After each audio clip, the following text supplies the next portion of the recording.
And then that year you started the intern program for us. You and Sean Costello, right?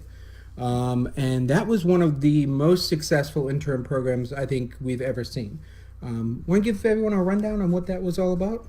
Sure. So basically, Jim got a lot of notoriety with the state party for the number of doors and phone calls he was able to kind of hit and make in the course of that campaign.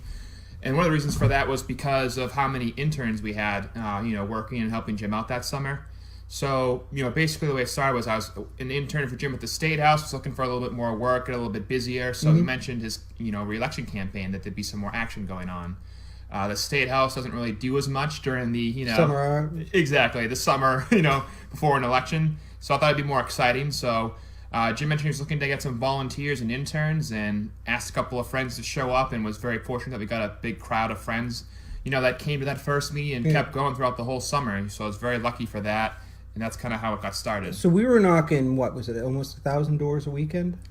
Something pretty crazy, yeah. And I know that one fun stat from that year was that in Marshfield and Scituate, we were able to make more phone calls than Scott Brown's campaign, which is pretty amazing. Yeah. Yeah, for a pretty small shop.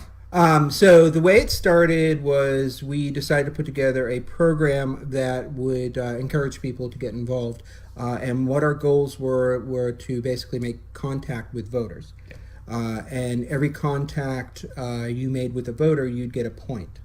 And then we had a bunch of different prizes, right? We had, what was the first one? We had movie tickets, T-shirts, bumper stickers, and a bunch of different things. And then we had a dinner at the end. And what would the interns basically cycle through? What would they do as far as work for us? Sure. So usually on the weekends, Saturday, Sunday, 10 to 1, we're hitting doors in the district, Marshfield and Scituate. Then we'd come back and, a giant pizza party. Exactly. Yeah, I think pizza was the highest budget expense item that cycle, and usually it is for Jim, because he's good about feeding his volunteers. But we'd come back, swap war stories, crazy things that happen on the doors, what kind of people you see, what happens, and Right. share over pizza and soda. And then, so we'd do that, and then what would we do in the week?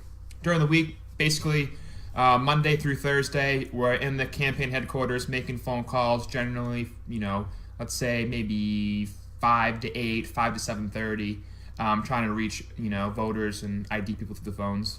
So basically, the system was set up so that we'd recruit people to come in, and then we'd do our canvassing and door knocking on weekends, and then weekdays we would do phone calls.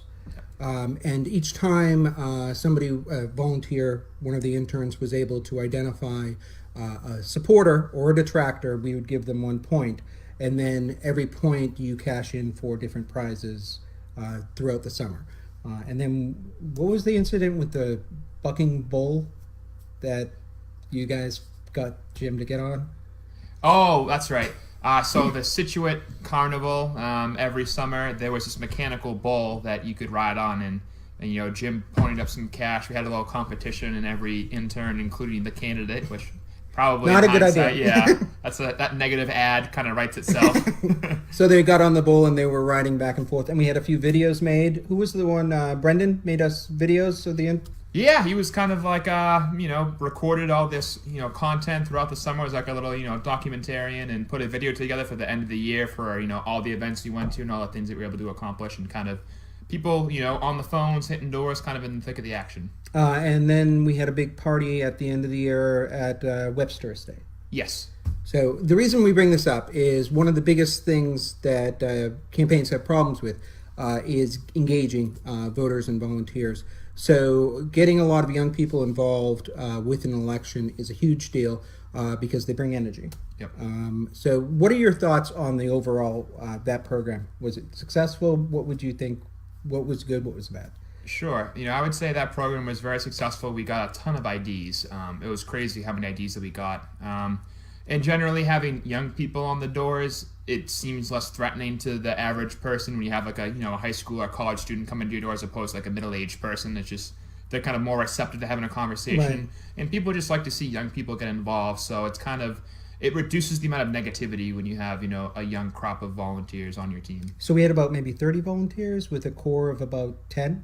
Yeah, I think the core 10, 30, throughout the campaign for sure. And then, so the next thing we worked, so years later, Trump wins, and